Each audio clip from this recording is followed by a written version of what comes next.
Joining me now is Democratic Senator Joe Biden, who is the chairman of the Senate Foreign Relations Committee. Senator, same question for you that I began with Senator McCain. What is your assessment of how the administration is organizing its efforts in the first 48 hours? I just spoke with Secretary Powell. I think they're doing an incredible job in getting a consensus here. Tom, for the first time in the history of NATO passed a resolution, the so-called NAC, the group that makes these decisions, as you know, passed a resolution saying this is an Article 5 action, meaning that an attack against one is an attack against all. Translated, if we can show, which we will be able to, that this was an asset from outside of the United States that did this, that they will join us in pursuing the aggressor. This is a big deal. Secondly, we have had significant input from moderate Arab states who I believe, and I think the Secretary will be able to put together, will be supportive of whatever action we take. China and Russia have expressed in a way they never have before, because they understand their growing vulnerability, the willingness to deal with these folks and whatever state is harboring them. This is an opportunity. People have talking about, Tom, about our way of life ending. Wrong. The way of life of organized terrorist cells is about to end. They crossed the line. They crossed the line.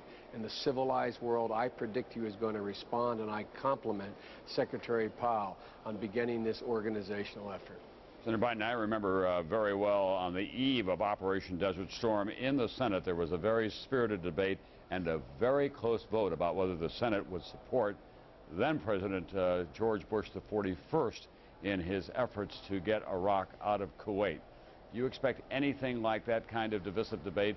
Absolutely not, Tom. And Tom, if I may say, you asked John a question. John's a close friend. You asked him a question about we wouldn't put troops on the ground in Kosovo. John and I were the ones that had the resolution saying put troops on the ground in Kosovo.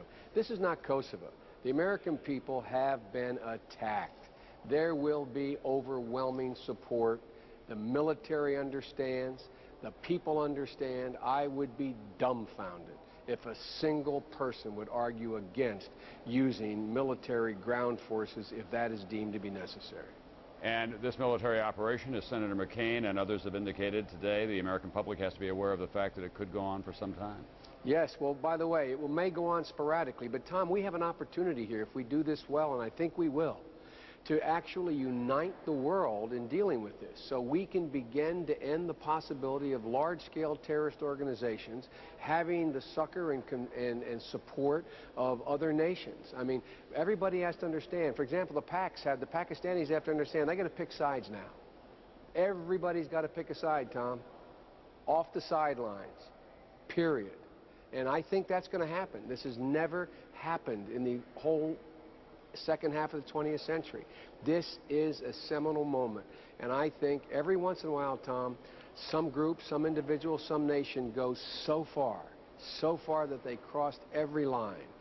The terrorist organization involved here crossed the line, and I think they've signed their death warrant and the death warrant for the ability of these kinds of cells to exist with the support of other nations.